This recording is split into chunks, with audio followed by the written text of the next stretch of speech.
लीजिए, फिर आ गए हम एक बार एक नया चैप्टर लेकर, जो है हमारी क्लास 9th की हिस्ट्री का first chapter, socialism in Europe and the Russian revolution. मेरा नाम है दीपक त्रिपाठी और आप सभी देख रहे हैं ETS academy means enjoy the subject. आज का जो हमारा चैप्टर है वो होने वाला है बेसिकली रसिया के रिवॉल्यूशन के बारे में। ये जो चैप्टर है फ्रेंड्स, ये ऐसा चैप्टर है कि मैंने बहुत सारे स्टूडेंट से बात की, बहुत सारे टीचर से बात की, जिससे मुझे एक बात कॉमन पता चली कि इस चैप्टर को पढ़ाने में कई सारे टीचर्स को बहुत मुश्किल आती है, क्योंकि ये चैप्टर्स बड़ा है। बहुत सारे टीचर्स आलसी करते हैं। इसके अलावा बहुत सारे स्टूडेंट्स ने मुझे बताया कि सर ये जो चैप्टर है ये बहुत बड़ा चैप्टर है और बहुत लेंदी चैप्टर है और इसमें समझ नहीं आता है कि एक के बाद एक कब क्या हो रहा है। तो ये जो चैप्टर है हम इसको आसान तरीके से पढ़ने वाले हैं। इस तरह से पढ़ेंगे कि जब आप ये मेरी क्लास देख लेंगे तो आपको एक पूरे लाइन में, पूरे सीरीज में पता चल जाएगा कि क्या-क्या हुआ था। सारे इंसिडेंट्स के बारे में आपको बहुत अच्छे से और बहुत आसान तरीके से हम आपको पढ़ाने वाले हैं। और मेरी ये क्लास देखने के बाद मेरा वादा है आपसे कि अगर आप अच्छे से देख लेंगे, अच्छे से पढ़ेंगे, तो आप किसी को भी ये क्लास देखने के बाद खुद भी पढ़ा सकते हैं। इतनी आसान भाषा में आपको हम ये चैप्टर करवाने वाले हैं। तो जो पहला चैप्टर है, इसमें हमें देखना है कि कैसे यूरोप की सिचुएशन क्या हो गई थी। फर्स्ट चैप्टर के बारे में जब हमने पढ़ा था फ्रेंच रिवॉल्यूशन में, तो हमने देखा था कि फ्रांस की क्रांति के बाद फ्रांस में जो बदलाव हुए, equality, freedom, justice, democracy, voting rights, जब ये सारी बातें यूरोप के बाकी देशों को पता चली, तो यूरोप के बाकी देशों में भी इक्वेलिटी के लिए, फ्रीडम के लिए, जस्टिस के लिए और वोटिंग राइट्स के लिए, डेमोक्रेसी के लिए वहां पे मांग उठने लगी थी। वैसे ही कुछ सिचुएशन बनी थी रसिया में, जिसकी वजह से रसिया में रिवॉल्यूशन हुआ था। तो हम आज देखेंगे एक के बाद एक सारे इंसिडेंट जो कि रशियन रिवॉल्यूशन में हुए थे। रशियन रिवॉल्यूशन पढ़ने से पहले आपको यूरोप में सोशलिज्म कैसे आया, कौन-कौन सी सिचुएशंस थी यूरोप में, किस टाइप के लोग थे, वो हमें थोड़ा-सा देखना पड़ेगा। तो सबसे पहले हम इंट्रोडक्शन देखेंगे इस चैप्टर का, जिसमें हमें देखना है कि social changes in Europe, many social changes were taking place in Europe in the 18th century. बहुत सारे चेंजेस हो रहे थे सोशल। जैसे कि मैंने आपको बताया कि फ्रांस की क्रांति के बाद जो बदलाव फ्रांस में हुए, वही बदलाव चाहते थे रसिया और यूरोप के बाकी देश के लोग। जिसमें बहुत सारे लोग चाहते थे कि उनको भी आजादी मिले, उन्हें भी इक्वेलिटी मिले और उन्हें भी जस्टिस मिले और उन्हें भी राइट टू वोट मिले। बहुत सारे लोग चाहते थे कि जिस गुलामी में आज तक वो जीते आए हैं, अब उस गुलामी में वो लोग नहीं जिएंगे। उन्हें अपनी जिंदगी को बदलना था, उन्हें अपनी जिंदगी को बेहतर बनाना था। इसीलिए ना सिर्फ रसिया में आंदोलन हुए, ना सिर्फ रसिया में रिवॉल्यूशन हुआ, बल्कि जर्मनी में भी रिवॉल्यूशन हुआ, आप क्लास 10th में पढ़ेंगे। इटली में भी रिवॉल्यूशन हुआ, आप क्लास 10th में पढ़ेंगे। और भी बहुत सारे छोटे-छोटे देश जो कि रसिया में हैं, वहाँ पर भी रिवॉल्यूशन होता है, वहाँ पर भी राजाओं को हटाया जाता है, वहाँ पर भी डेमोक्रेसी लाने के लिए लड़ाई लड़ाई लड़ी जाती है और एक लंबी लड़ाई लड़ी जाती है, 1-2 साल की नहीं। कम से कम 20 से 25 साल, 30 साल तक की लंबी लड़ाई लड़ी जाती है उन छोटे देशों में, बड़े देशों में। तब जाके वहां पे आजादी मिलती है, राजाओं को हटाया जाता है, डेमोक्रेसी लाई जाती है, इक्वेलिटी लाई जाती है, जस्टिस, फ्रीडम लाया जाता है। तो ये जो सारे इवेंट्स थे, ये सिर्फ रसिया में देखने को नहीं मिलते हैं, ये सब फ्रांस में देखने को मिलते हैं, ये बाकी देशों में भी यूरोप के देखने को मिलते हैं। आगे हम बढ़ेंगे कि बहुत सारे लोग जो है वो राजाओं के राज से परेशान थे। आप सबको पता है कि राजा कभी भी जनता के लिए नहीं जीते थे, राजा अपने लिए जीते थे। राजाओं को शान और शौकत चाहिए थी, राजाओं को बड़ी आर्मी चाहिए थी, राजाओं को पैसा चाहिए था, राजाओं को टैक्स बढ़ाने से मतलब होता था, उनको फर्क नहीं पड़ता था कि जनता पर क्या बीतेगी, जनता किस सिचुएशन में है, जनता की हालत कितनी खराब है, उनको इससे कोई लेना देना नहीं होता था। उसको पता था कि मैं राजा हूं, मेरा बेटा राजा बनेगा, उसका बेटा राजा बनेगा। जनता की खुशी से, जनता की इच्छा से कोई लेना देना नहीं है। इसलिए जनता बहुत ज्यादा परेशान रहती थी राजाओं से। जनता चाहती थी बदलाव। लेकिन जनता के बारे में अगर हमें पढ़ना है तो हमें पता करना होगा कि यूरोप में किस टाइप की जनता थी, किस टाइप के लोग थे। तो बेसिकली यूरोप में 3 तरह के लोग थे। वो डिवाइडेड थे, जिसे हम कहेंगे, पहला है लिबरल्स, दूसरा है हमारा रेडिकल और तीसरा है हमारा कंजर्वेटिव। तो ये तीनों टाइप के जो लोग थे वो पूरे यूरोप में रहते थे, ना सिर्फ रसिया में रहते थे, वो किस पर बिलीव करते थे, उनकी आइडियोलॉजी क्या थी, वो हम देखेंगे। तो सबसे पहले हम देखेंगे लिबरल्स के बारे में। तो जो लिबरल्स थे दोस्तों, they wanted a change in society, वो सोसाइटी में चेंज चाहते थे। वो चाहते थे कि जिस कंडीशंस में पहले वो जी रहे थे, अब उस कंडीशन में वो नहीं जिएंगे, अब वो बदलाव चाहते थे basically. They wanted nation to be tolerated of all religions, उनका मानना था कि एक ऐसा देश बनाया जाए जहां पर सभी धर्मों का सम्मान हो, सभी धर्मों को बराबर से मौके मिले आगे बढ़ने के लिए, और धर्म के बेस पर भेदभाव ना हो, वो चाहते थे लिबरल्स। लिबरल्स चाहते थे, they believed in safeguarding the rights of people against the government, वो मानते थे कि सरकार लोगों के अधिकारों की रक्षा करे, ये सरकार की जिम्मेदारी है कि लोग जितने भी उनको अधिकार दिए जाएंगे उसकी रक्षा करने का दायित्व सरकार का है। इसके अलावा they also argued for elected parliament in government, वो चाहते थे कि सरकार में ना पार्लियामेंट हो, एक संसद हो जिसमें लोगों को चुनकर भेजा जाए, उनको वोटिंग राइट्स हो, ताकि वो अपनी बात अपने नेता को कहें और नेता पार्लियामेंट में वो कहे और पूरे देश में वो बातें लागू हों। वो चाहते थे, they the liberals however were not democrat as they did not favour the principle of universal adult franchise. एक चीज में लिबरल्स को मैं खुद भी सपोर्ट नहीं करता, कि वो यूनिवर्सल एडल्ट फ्रेंचाइज में बिलीव नहीं करते थे। उनका मानना था कि केवल जिनके पास प्रॉपर्टी है और जितने भी मैन हैं, केवल इन्हीं को वोटिंग राइट्स मिलने चाहिए, बाकी लोगों को वोटिंग राइट्स नहीं मिलने चाहिए। औरतों को ये वोटिंग राइट्स नहीं देना चाहते थे, जो गरीब मैन थे उनको भी ये वोटिंग राइट्स नहीं देना चाहते थे। इस चीज में मैं लिबरल्स का सपोर्ट बिल्कुल भी नहीं करूंगा। तो हमने देखा लिबरल्स के बारे में कि कैसे लिबरल्स जो हैं वो किन चीजों में हम उनको अच्छा कहेंगे या किन चीजों में हम उन्हें खराब कहेंगे। अब दूसरा है हमारा रेडिकल्स। कौन थे ये रेडिकल्स? तो जो रेडिकल्स थे, ये ऐसी गवर्नमेंट बनाना चाहते थे जो मेजोरिटी पॉपुलेशन से बनाई गई हो। इसका मतलब ये है कि ज्यादातर लोग जिसको वोट देकर सपोर्ट करें, सरकार उसकी बननी चाहिए। इनका मानना था कि वुमेन्स को भी राइट्स देने चाहिए, वुमेन्स को भी पॉलिटिकल राइट्स मिलने चाहिए, कोई भी भेदभाव नहीं होना चाहिए। और तीसरा, ये अपोज करते थे प्रिविलेजेस को, जो कि एंजॉय करते थे जो बड़े बड़े लोग थे, वेल्दी लोग थे, फैक्ट्री ओनर्स थे, लैंड ओनर्स थे। तो ये जो बड़े लोग थे, इनके पास जो स्पेशल प्रिविलेजेस थे, स्पेशल राइट्स थे, ये इनके खिलाफ थे।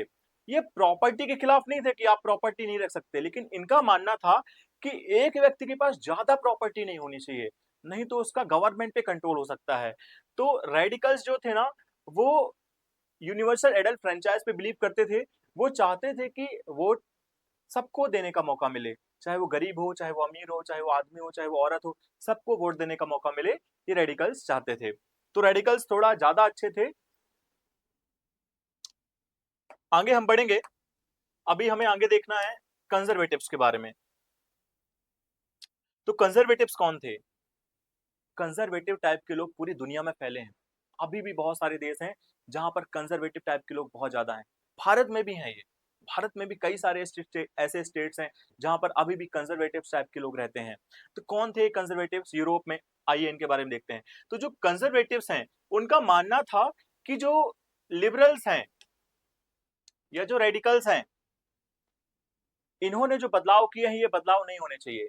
इनका मानना था कि जो पुराने समय की जो सोसाइटी थी, नोबेलिटी, चर्च, इनके जो रूल्स एंड रेगुलेशंस पे जो सोसाइटी चल रही थी, उसी पर इनकी सोसाइटी अभी भी चलनी चाहिए। लेकिन आपको पता है, जब फ्रांस में क्रांति हुई ना, तो जब इन्होंने बदलाव देखा, तो बदलाव देखने के बाद इन्हें समझ में आया कि यार equality, justice, freedom, right to vote, ये भी बहुत अच्छी बात है।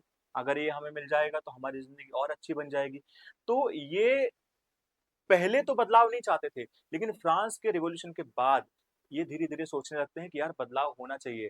लेकिन हाँ, एकदम से भी बदलाव नहीं होना चाहिए। इनका मानना था धीरे-धीरे बदलाव होना चाहिए और हमें जो कि हमारा जो पास्ट है, उसे भी रिस्पेक्ट करना चाहिए। उसे हमें अपने पास्ट को नहीं भूलना चाहिए। बदलाव हो, धीरे-धीरे हो, लेकिन हमारे पास्ट को हमें नहीं भूलना है। ये कंजर्वेटिव्स का मानना था। तो आपने अभी पढ़ा रेडिकल्स के बारे में, कंजर्वेटिव्स के बारे में। तो आपको समझ में आया होगा कि क्या-क्या इनके बीच में डिफरेंसेस थे। आप देख सकते हैं लिबरल्स, रेडिकल्स और कंजर्वेटिव्स। नेक्स्ट टॉपिक है हमारा इंडस्ट्रियल रिवॉल्यूशन। आपको मैं बताना चाहूंगा कि यूरोप एक नए दौर से गुजर रहा था। यूरोप में चेंजेस आ रहे थे। हम यूरोप में ब्रिटेन के बारे में हम पढ़ेंगे आगे जाकर कि कैसे जो इंडस्ट्रियल रिवॉल्यूशन की शुरुआत हुई थी वो ब्रिटेन से हुई थी। फ्रेंड्स, आप देख सकते हैं the industrial revolution first began in the 18th century in the England, later it spread to the other parts of the Europe. सबसे पहले इंडस्ट्रियल रिवॉल्यूशन ब्रिटेन से शुरू हुआ था। ब्रिटेन उस समय पे पूरी दुनिया की सबसे बड़ी महाशक्ति था। सबसे ज्यादा कॉलोनी अगर किसी देश के पास थी पूरी दुनिया में, वो ब्रिटेन के पास थी। इंडिया भी वन ऑफ द उसमें एक कॉलोनी था उस समय पे। ऑस्ट्रेलिया हो गया, इंडिया हो गया, साउथ अफ्रीका और भी बहुत सारे देश जो हैं, छोटे छोटे देश, बड़े बड़े देश, जो उस समय पे अंग्रेजों की कॉलोनी थी, अंग्रेजों के गुलाम बनकर रह रहे थे, अंग्रेज उन पे शासन कर रहे थे। तो अंग्रेजों ने उन देशों से रॉ मटेरियल सस्ते दाम पे खरीदना स्टार्ट कर दिया। जैसे हमारे देश से भी वो, इंडिया से भी वो रॉ मटेरियल सस्ते दाम पे खरीदते थे और उसको इंग्लैंड की फैक्ट्रियों में बनाते थे, मैन्युफैक्चरिंग करते थे, जिससे उनकी जीडीपी बढ़ती थी, उनके यहाँ पे लोगों को जॉब मिलती थी और उनकी जिंदगी बेहतर बन रही थी वहां के लोगों की, इंग्लैंड के। और बाद में वो हम ही को बेचते थे, हमारा ही रॉ मटेरियल से बनाया गया सामान महंगे दाम पर, जिससे हमारी इकोनॉमी कम होती जा रही थी, उनकी इकोनॉमी बढ़ रही थी। हमारे यहाँ बेरोजगारी बढ़ रही थी, उनके यहाँ पे रोजगार मिल रहा था। तो सबसे पहले इंग्लैंड में शुरुआत होती है इंडस्ट्रियलाइजेशन की। Industrialisation also result in large scale migration of peoples from the village to the cities in search of work opportunities। आपको पता है जब भी इंडस्ट्रियलाइजेशन कहीं पर होगा तो उससे लोगों के पास काम करने का एक मौका पैदा होता है।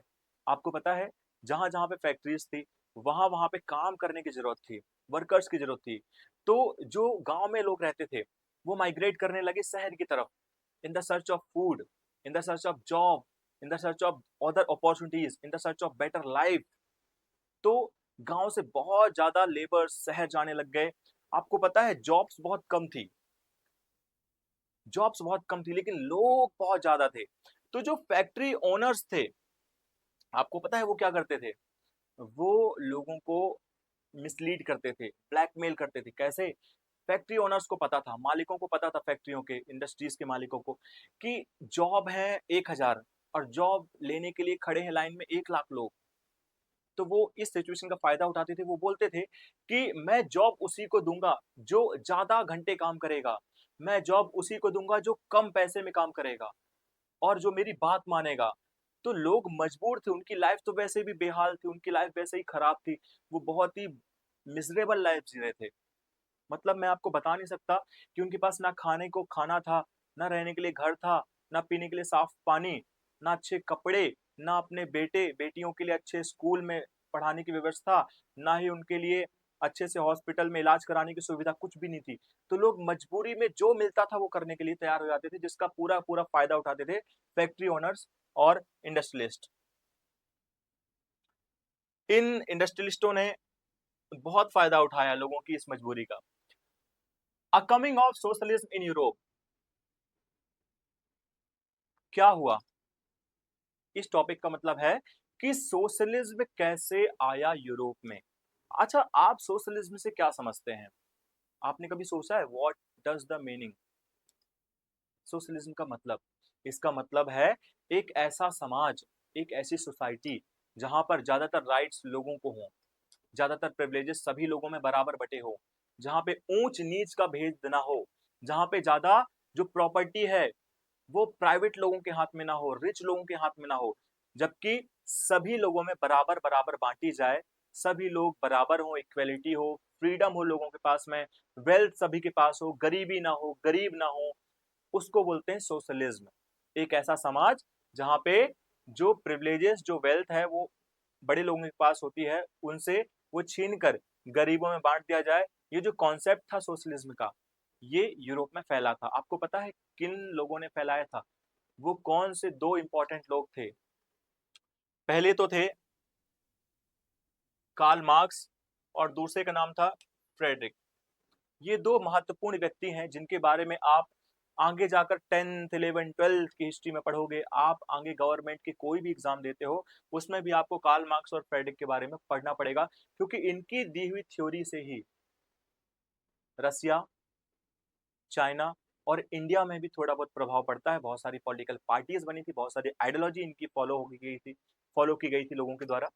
तो हम देखते हैं कि जो सोशलिस्ट हैं उनका क्या मानना था।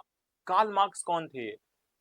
कार्ल मार्क्स एक रिवोल्यूशनरी थे, जिन्होंने एक ऐसी थ्योरी दी थी जिसका बेस बनाकर रसिया में बहुत बड़ा रिवॉल्यूशन किया गया। कार्ल मार्क्स के सपोर्टर्स सीधे अमीरों के खिलाफ थे। अच्छा, कार्ल मार्क्स का मानना क्या था? कार्ल मार्क्स का मानना था कि जो वर्कर्स होते हैं ना, जो वो मेहनत करते हैं फैक्ट्रियों में, उसका सीधा सीधा जो फायदा होता है, जो प्रॉफिट होता है, वो फैक्ट्री ओनर को जाता है, जबकि वर्कर की कंडीशन वैसी की वैसी रहती है। तो कार्ल मार्क्स का मानना था कि जो प्रॉफिट है इंडस्ट्री का, वो मालिक को नहीं मिलना चाहिए, वो वर्कर्स को मिलना चाहिए, क्योंकि वर्कर्स ही हैं असली मेहनत करने वाले लोग, जिनकी वजह से प्रॉफिट होता है और जिनकी वजह से वो पूरी फैक्ट्री चलती है, इंडस्ट्री चलती है। तो कार्ल मार्क्स ने कहा कि जितने भी वर्कर्स हैं, वो अपना जो हक है वो मांगने से नहीं मिलेगा, छीनने से मिलेगा। हम सभी को प्रोटेस्ट करना चाहिए, हम सभी को रिवॉल्यूशन करना चाहिए, हम सभी को अमीरों से दौलत छीन लेनी चाहिए और गरीबों में बांट देनी चाहिए। जितने भी वर्कर्स हैं उनमें, जो इंडस्ट्रियलिस्ट हैं उनकी जो पैसे हैं, उनकी जो जमीनें हैं, जो बड़े बड़े लैंडलॉर्ड्स हैं, जो उनके पास में वेल्थ है, जो उनके पास जमीनें हैं, वो आपस में बांट लेनी चाहिए, उनसे छीन लेनी चाहिए, क्योंकि असली हकदार तो वर्कर्स हैं, जो मेहनत करते हैं, जिनकी मेहनत के दम पर फैक्ट्री चलती है। तो ये जो थ्योरी थी, ये जो कार्ल मार्क्स ने दी थी, ये बाद में कम्युनिस्ट थ्योरी बन गई एक तरह से। इसको फॉलो करने वाले लोगों को उसने कहा कि आप कम्युनिस्ट हैं, जो भी ये फॉलो करेगा मेरी थ्योरी। तो आगे जाके उनकी थ्योरी बहुत बड़ा रूप ले लेती है पूरे रसिया में। बाद में ये थ्योरी चाइना जाती है, इंडिया भी आती है। आगे हम पढ़ेंगे कि क्या क्या होता है। इसका प्रभाव, जो कार्ल मार्क्स की जो आइडियोलॉजी थी, इसका प्रभाव पड़ता है दूसरे देशों में भी। जैसे हम बात करें तो जर्मनी में एक पार्टी बनी थी, सोशलिस्ट डेमोक्रेटिक पार्टी, जर्मनी में बनती है। इसके अलावा एक पार्टी बनी थी फ्रांस में, जिसका नाम था सोशलिस्ट पार्टी, इसी पर बेस्ड थी, कार्ल मार्क्स की आइडियोलॉजी पर ही बेस्ड थी। एक पार्टी थी लेबर पार्टी, जो बनी थी ब्रिटेन में, ये भी सोशलिज्म को फॉलो करते थे, कार्ल मार्क्स को फॉलो करते थे। इसके अलावा जितने भी छोटे मोटे देश थे, उनमें भी, यूरोप के कुछ देशों में भी कार्ल मार्क्स की आइडियोलॉजी से प्रेरित होकर उन्होंने वहां पे पार्टियां बनाई थी, पॉलिटिकल पार्टी। लेकिन ये ध्यान देने वाली बात क्या है इसमें, कि this party was however not able to form government in their countries. ये सभी पार्टियां बनी तो थी, लेकिन इनके पास कंप्लीट मेजोरिटी नहीं थी। ये कहीं पर भी अपनी गवर्नमेंट नहीं बना पाई थी, कहीं पर भी अपनी सरकार नहीं बना पाई थी, अकेले दम पे, अपने दम पे। इन्होंने सरकार में बहुत मेजोरिटी रोल प्ले किया था, बहुत इंपॉर्टेंट, लेकिन अपने दम पर इतनी सीट्स हासिल नहीं कर पाए कि पूरे देश में अपनी सरकार, अपनी गवर्नमेंट बना पाए। आगे हमें पढ़ना है द रशियन रिवॉल्यूशन। ये सबसे मेन टॉपिक है, यहां से, यहीं से हमारा जो चैप्टर है वो सबसे मेन स्टार्ट होता है, रशियन रिवॉल्यूशन। रसिया आज पूरी दुनिया का सबसे बड़ा, एरिया वाइज, जमीन के हिसाब से देखें तो सबसे बड़ा देश है। और आपको पता है, आज से कुछ साल पहले, 1991 के पहले, 1991 के पहले, रसिया इतना ज्यादा बड़ा था जिसका नाम था यूएसएसआर, जिसमें आज के यूरोप के लगभग छोटे बड़े देश, लगभग 15 के लगभग देश थे आज रसिया में जुड़े हुए थे पहले, जिसका नाम था यूएसएसआर। इतना बड़ा था यूएसएसआर। क्या हुआ रसिया में, कौन कौन सी सिचुएशंस आई जिसकी वजह से रसिया टूटा, कैसे जुड़ा था ये रसिया, कैसे यूएसएसआर बनता है, रसिया में सोशलिज्म कैसे आता है, रसिया में कौन शासन कर रहा था, आज हम अच्छे से देखेंगे। तो जो हमारा टॉपिक है रशियन रेवोल्यूशन, इसमें हमें देखना है कि रसिया में ऐसी क्या सिचुएशन बनी कि रसिया में रेवोल्यूशन हुआ, रसिया में कौन शासन कर रहा था। तो अगर हम रसिया की बात करें तो रसिया भी बाकी देशों की तरह ही एक राजाओं के अधीन था। उस राजा का नाम था जार निकोलस टू, रसिया में जो राज कर रहा था। उस समय पे रसिया की बात करें तो लगभग 85% जो रशियंस पॉपुलेशन थी वो थी एग्रीकल्चर। बेसिकली 85% लोग एग्रीकल्चर करते थे, यानी रसिया में सबसे ज्यादा खेती की जाती थी यूरोप में। सबसे ज्यादा अगर यूरोप में कहीं खेती होती थी वो रसिया में होती थी। अगर हम बात करें, industries were located only the few places such as in Saint Petersburg and Moscow. अगर हम बात करें, उस समय पे रसिया में ज्यादा इंडस्ट्री नहीं थी, कुछ जगह पर इंडस्ट्री थी, मेनली दो सिटीज थे जहां पर ज्यादा इंडस्ट्री थी, एक था सेंट पीटर्सबर्ग और दूसरा था Moscow. It was in 1990s that many industries began to be set up on in Russia. धीरे धीरे रसिया में और ज्यादा इंडस्ट्री सेटअप होना स्टार्ट करती हैं। जैसे जैसे रसिया ग्रो करने लग जाता है, रसिया में रॉ मटेरियल आता था बाल्टिक कंट्रीज से, है ना, वहां से बहुत सारा रॉ मटेरियल और यहाँ पे फैक्ट्रियों में बनता था, जो बाद में रसिया में खुद भी कंज्यूम होता था और यूरोप में बाकी भेजने जाता था। क्योंकि इनका रसियंस का जो सामान था ना वो बहुत सस्ता होता था। कारण ये था कि रसिया में लोग कम वेजेस में काम करते थे, जिससे उनको ज्यादा पैसा नहीं देना पड़ता था और वो कम प्राइस पर वो सामान बिकता था। सेम चीज चाइना करता है। चाइना बहुत कम प्राइस में सामान बेचता है, जिससे आसपास के जो कंट्रीज हैं उनको सस्ता सामान पड़ता है, जिससे पूरी दुनिया में सबसे ज्यादा अगर एक्सपोर्ट कोई कर रहा है वो आज की दुनिया में वो चाइना कर रहा है। इंडिया बहुत बड़ा बायर है चाइना से जो सामान आता है। India one of the biggest buyer. तो अगर हम उस समय की बात करें तो sometimes the workers had to work for 15 hours at low wages. जैसे कि मैंने आपको बताया कि गरीबी बहुत ज्यादा थी, काम करने वाले लाखों लोग थे और काम था हजार का, हजार पोस्ट थी फैक्ट्रियों में। तो वर्कर्स को बहुत बुरी सिचुएशन में काम मजबूरी में करना पड़ता था, क्योंकि अगर वो नहीं करेंगे तो किसी और को रख लिया जाएगा, क्योंकि जनसंख्या बहुत थी, बेरोजगारी बहुत ज्यादा थी। तो बेचारे 10 घंटे की बजाय 15-15 घंटे वर्कर्स को काम करना पड़ता था। वर्कर्स की लाइफ जो है बहुत ज्यादा बेकार थी। उनको कोई भी मेडिकल फैसिलिटी नहीं दी जाती थी, उनको कोई भी घर अच्छे से नहीं दिया जाता था रहने के लिए, उनके बच्चे स्कूल नहीं जाते थे। बेचारे बच्चे भी काम करते थे मजबूरी में, अपने पापा अपने मम्मी के साथ में। उनको कोई भी अच्छी हेल्थ फैसिलिटी नहीं दी जाती थी। इवन जब वो बीमार हो जाते थे तो उन्हें बीमार रहकर ही काम करना पड़ता था, उन्हें कोई भी डॉक्टर उन्हें देखने के लिए तक नहीं आता था। तो धीरे धीरे क्या होने लग गया कि workers in Russia came from different background. Russia के जो वर्कर्स हैं वो अलग अलग बैकग्राउंड से आते थे, और जब उन्होंने देखा कि यार अब बहुत साल हो गए, बहुत समय हो गया है, अब हम इसी कंडीशन में हमेशा नहीं काम करते रहेंगे, हमें कुछ तो बदलाव चाहिए। हमारी जिंदगी कब बदलेगी? क्या हम ऐसे ही रहेंगे, हमेशा ऐसे ही अत्याचार झेलते रहेंगे? तो धीरे धीरे रसिया में क्या होता है, बदलाव होना स्टार्ट होता है।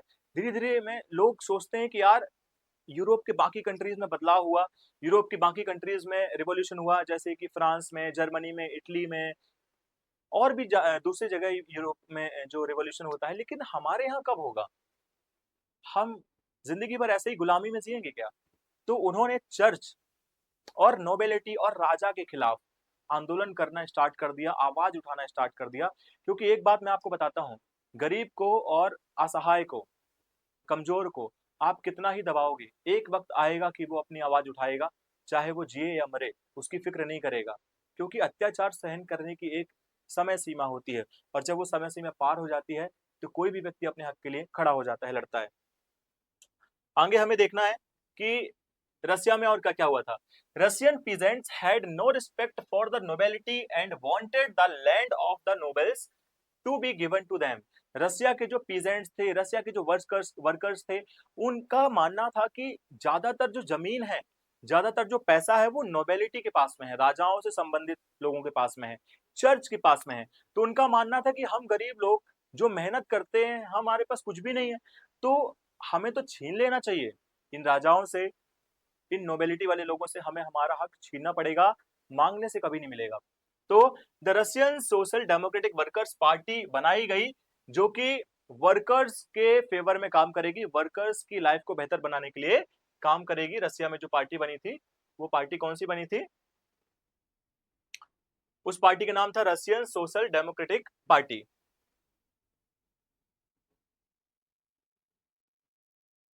ये थी वर्कर्स पार्टी। ये बेसिकली वर्कर्स के लिए बनाई गई थी, वर्कर्स की लाइफ को बेहतर कैसे बनाएंगे, वर्कर्स को सभी को मिलाकर आंदोलन कैसे करेंगे, बेसिकली उस पर फोकस थी।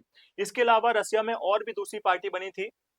एक पार्टी थी सोशलिस्ट रिवोल्यूशनरी पार्टी, जो कि बनाई गई थी 1900 में। इसका काम था पीजेंट्स के राइट को सपोर्ट करना, पीजेंट्स के लिए लड़ना, किसानों के हक के लिए लड़ाई लड़ना। तो दो मुख्य पार्टी बनी थी, एक का नाम था रशियन सोशलिस्ट डेमोक्रेटिक पार्टी और एक का नाम था सोशलिस्ट रिवोल्यूशनरी पार्टी। ये जो रशियन डेमोक्रेटिक वर्कर्स पार्टी थी बेसिकली वर्कर्स के ऊपर फोकस करेगी, और ये जो सोशलिस्ट रिवोल्यूशनरी पार्टी थी ये बेसिकली पीजेंट्स के ऊपर फोकस करेगी। इन दोनों के बीच में डिफरेंसेस चलते रहते थे। तो उसमें अब एंट्री होती है एक ऐसे व्यक्ति के बारे में जिसके बारे में पढ़ना बहुत जरूरी है। उनका नाम था Lenin.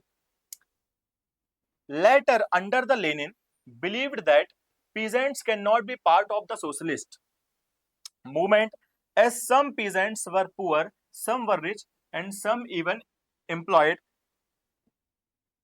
Workers on the fields.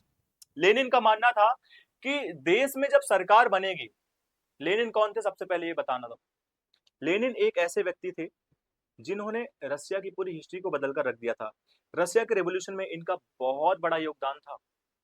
जैसे भारत में गांधी जी, भारत में भगत सिंह, चंद्रशेखर राजगुरु, सुखदेव राजगुरु, सुभाष चंद्र बोस, सरदार वल्लभ भाई पटेल जी, जवाहरलाल नेहरू और भी बहुत सारे लोग थे, doctor B R Ambedkar sir, जिन्होंने भारत की आज़ादी, भारत को बेहतर बनाने के लिए अच्छा काम किया था। बहुत सारे लोगों ने अपनी कुर्बानियां दी थी। तो वैसे ही रसिया में बहुत इंपॉर्टेंट लोगों में से सबसे इंपॉर्टेंट अगर हम बात करें तो वो लेनिन थे। लेनिन एक रेवोल्यूशनरी थे जो कि वर्कर्स को सपोर्ट करते थे। इन्होंने एक पार्टी बनाई थी जिसका नाम था बोल्शेविक पार्टी।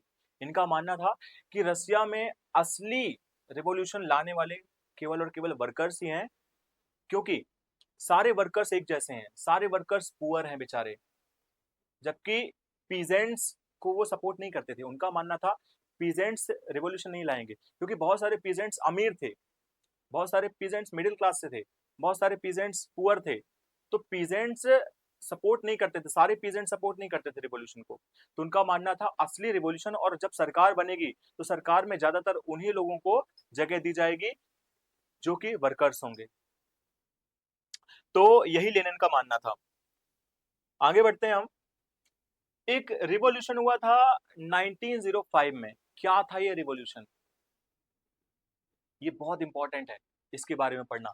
हुआ क्या था कि पार्लियामेंट से कुछ वर्कर्स को हटा दिया गया था, जिसके विरोध में बहुत सारी फैक्ट्रियों के जो वर्कर्स थे,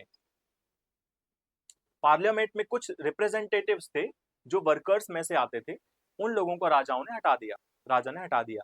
तो उसके प्रोटेस्ट में बहुत सारे वर्कर्स को जब पता चला कि यार हमारे रिप्रेजेंटेटिव को पार्लियामेंट से हटा दिया गया है, तो बहुत सारे वर्कर्स ने फैक्ट्रियां बंद कर दी और स्ट्राइक्स पे आ गए, सड़कों पे आ गए, स्ट्राइक करने लगे, आंदोलन करने लग गए। तो उसमें कुछ इवेंट्स हुए थे, उसको अपन फॉलो करते हैं। The tsar in Russia was an autocrat and enjoy all the power. Liberals along with socialists were campaigning to make Russia a democratic state. Jar जो था वो ऑटोक्रेटिक था। ऑटोक्रेटिक का मतलब होता है जो किसी के काबू में ना आए, जो बेकाबू हो जाए, जो किसी के कंट्रोल में न रहे, जो उसकी मर्जी में आता था वही वो करता था, उसको ऑटोक्रेटिक, निरंकुश बोलते हैं उसको। तो जो भी सोशलिस्ट थे या जो भी लिबरल्स थे वो रसिया में डेमोक्रेसी लाना चाहते थे, पार्लियामेंट में जगह चाहते थे, पार्लियामेंट बनाना चाहते थे जिसमें लोगों को वोट देकर भेजा जाए, जबकि जार ऐसा नहीं चाहता था, जार इसके खिलाफ था। तो हुआ क्या कि 1904 में जो प्राइस ऑफ ब्रेड है वो बहुत ज्यादा बढ़ जाते हैं। तो महंगाई बढ़ जाती है, जबकि जो उनके वेजेस थे वो घटने लगते हैं। सोचिए जरा, वेजेस कम हो रहे हैं, जिसको पहले 100 रुपए मिलते थे अब उसको 60 रुपए मिलने लगे, लेकिन जो पहले 20 रुपए का सामान आता था अब वो 40 रुपए का मिल रहा है। यानी लोगों की आमदनी कम हो रही थी और महंगाई बढ़ रही थी। इसी के विरोध में लोग सड़कों पर उतर गए, क्योंकि ये जीने का संघर्ष हो गया था, उनके सब्सिस्टेंस क्राइसिस आ गया था उनके जीवन में कि या तो मरेंगे या तो जिएंगे, तो मरने से अच्छा है हम आंदोलन करके जिएंगे। तो लोगों ने आंदोलन करना ज्यादा सही समझा, क्योंकि अब लोगों के जीने मरने की बात आ गई थी। लोगों के लिए भूख सबसे बड़ी समस्या थी। हमारे लिए सबसे इंपॉर्टेंट क्या है? हवा, खाना और पानी। तो उस समय पे लोगों के पास पानी तो था, हवा तो थी, लेकिन खाना नहीं था। इसीलिए उन्होंने आंदोलन करना स्टार्ट कर दिया था। आगे क्या हुआ था? बहुत सारे लोग अगले कुछ सालों में, एक बहुत बड़ी घटना हुई थी जिसको अपन रिवॉल्यूशन ऑफ 1905 बोलते हैं, जिसमें हुआ क्या था कि लगभग 1 लाख से ज्यादा वर्कर्स स्ट्राइक करने के लिए निकल जाते हैं सेंट पीटर्सबर्ग में, जो राजा का महल था ना उसको घेरने के लिए। इसका नेतृत्व कौन कर रहा था? इसका नेतृत्व कर रहे थे गैपोन, जो कि फादर थे, फादर गैपोन। ठीक है, वो विंटर पैलेस पहुंच जाते हैं, जार के पैलेस में, और चारों तरफ से घेर लेते हैं उसको और डिमांड करते हैं कि पार्लियामेंट बनाई जाए, हमें उसमें जगह दी जाए, हमारी डिमांड्स को पूरा किया जाए, डेमोक्रेसी लाई जाए, वोटिंग अधिकार मिले, फ्रीडम मिले, राइट्स मिले, जस्टिस मिले। लेकिन जार ने आदेश दिया कि यार ये कौन से लोग हैं, कोई भी उठ के चला आएगा और हम तुम्हारी डिमांड पूरी कर लेंगे। जार ने आदेश दिया पुलिस को और अपनी आर्मी को कि ऐसे लोगों को मार डालो। तो जार के आदेश पर लगभग 100 वर्कर्स को मार डाला गया। 300 से ज्यादा लोग घायल हो गए और सड़कों में खून ही खून फैला हुआ था। और वो जो दिन था वो संडे का था। तो 100 से ज्यादा लोग उसी दिन मारे गए और 300 से ज्यादा लोग घायल हो गए, जो कि लगभग 200 से ज्यादा लोग बाद में मर गए थे जो घायल थे। तो ये जो संख्या थी वो बहुत ज्यादा बढ़ गई थी। और ये जो घटना हुई थी संडे को, इसीलिए इसका नाम दे दिया गया ब्लडी संडे, जो आज भी हम किताबों में पढ़ते हैं ब्लडी संडे के नाम से, जिसमें बहुत सारे लोगों को एक ही दिन में मारा गया था। अगर हम देखें इस ब्लडी संडे के बारे में, तो bloody Sunday mark the beginning of the strikes in the cities with students, lawyers, doctors and engineers. जब ब्लडी संडे की घटना होती है तो चारों तरफ ये बात आग की तरह फैलती है रसिया में कि लगभग 300 से ज्यादा लोगों को मार दिया गया है। और जब ये घटना लोगों को पता चलती तो लोगों के अंदर एक जोश पैदा होता है कि नहीं, अब तो हम बदला लेकर रहेंगे, अब हम बदलाव लाकर रहेंगे। तो बहुत सारे जो स्टूडेंट्स थे, बहुत सारे लॉयर्स थे, बहुत सारे डॉक्टर्स थे, बहुत सारे इंजीनियर्स थे, वो क्या करना स्टार्ट कर देते हैं, वो कैंपेनिंग करना स्टार्ट कर देते हैं। किस लिए? ताकि बदलाव आए, ताकि डेमोक्रेसी लाई जा सके। राजा के खिलाफ लोग सड़कों पे उतर जाते हैं। स्टूडेंट्स स्कूल कॉलेजेस छोड़कर सड़कों में रैलियों में हिस्सा लेने लगते हैं। लॉयर्स, डॉक्टर्स अपना प्रोफेशन छोड़कर आजादी की डिमांड करते हैं राजा से। Under such circumstances the tsar allowed the creation of the elected parliament called the Duma. ऐसी सिचुएशन पैदा हो जाती है कि पूरे देश में आंदोलन होने लगते हैं और जार डर जाता है। राजा, उसके जो सलाहकार थे जार के, जार निकोलस टू के, वो उसको एडवाइस देते हैं कि अगर हमें जनता के गुस्से को कम करना है, जनता को कंट्रोल करना है, इस सिचुएशन को कंट्रोल करना है, इस सिचुएशन को और ज्यादा फैलने से रोकना है, तो हमें उनकी डिमांड को पूरा करना पड़ेगा, जो उनकी सबसे मेन डिमांड है पार्लियामेंट बनाने की। तो जार ने बोला कि ठीक है, मैं एक ड्यूमा बनाऊंगा। ड्यूमा एक तरह की पार्लियामेंट है। तो जार ने अनाउंस किया कि ड्यूमा बनाऊंगा। ड्यूमा बना दी उसने। और जो लोग उसमें आए, ड्यूमा में चुनकर आए, जो पहली ड्यूमा बनी थी, वो जो पहली ड्यूमा थी वो 75 दिन के अंदर खत्म कर दी उसने, जार ने। क्योंकि उसकी बात नहीं मानते थे जार के अपोजिट चलते थे, जार को सलाह देते थे जार को। लेकिन जार जो था वो चाहता था कि मेरे ऊपर कोई बंदिश ना रहे, इसीलिए ऐसे लोगों को उसने हटा दिया। पहली ड्यूमा को 75 डेज के अंदर हटा दिया उसने। दूसरी ड्यूमा बनाई उसने। दूसरी ड्यूमा ने भी सेम वही किया। राजा की बात नहीं मानी, राजा को सलाह देने लग गए, जो राजा को पसंद नहीं था वही काम करते थे। राजा को लगा यार ये तो मैं बंधन में पहुंच गया हूँ, मेरे को आजादी चाहिए थी और आजादी मेरी छीन ली गई है ड्यूमा ने। तो जार ने दूसरी ड्यूमा थी वो भी 3 महीने के अंदर हटा दी। जार ने फिर तीसरी ड्यूमा बनाई। जो थर्ड ड्यूमा थी उसमें ज्यादातर उसने कंजर्वेटिव्स को जगह दी, जो कि राजा को सपोर्ट करते थे। तो राजा यहां से फिर और ज्यादा पावरफुल बनने लग गया ड्यूमा के माध्यम से, क्योंकि जो उसको सलाह देने के लिए जो पार्लियामेंट की जो बॉडी बनाई गई थी, वो बॉडी सारे के सारे जो लोग थे, मोस्ट ऑफ दी 95 मेंबर्स थे, वो कंजर्वेटिव्स थे, जो कि राजा, नोबेलिटी, चर्च को सपोर्ट करने वाले लोग थे। तो ये घटना हुई। अभी तक हमने बहुत सारी चीजें पढ़ी। उम्मीद है आप लोगों को समझ आया होगा। बहुत आसान भाषा में मैंने आपको समझाया, क्योंकि ये चैप्टर्स ऐसा है ना, ये चैप्टर ऐसा है कि अगर आप अच्छे से नहीं समझोगे तो आप भूल जाओगे। तो हम मिलेंगे अब अगली क्लास में, जो कि इसका पार्ट 2 होने वाला है, जो बहुत जल्दी इस चैनल में आएगा, ईटीएस के चैनल में। आज के लिए इतना ही। आप सभी का बहुत बहुत धन्यवाद। जय हिंद, जय भारत।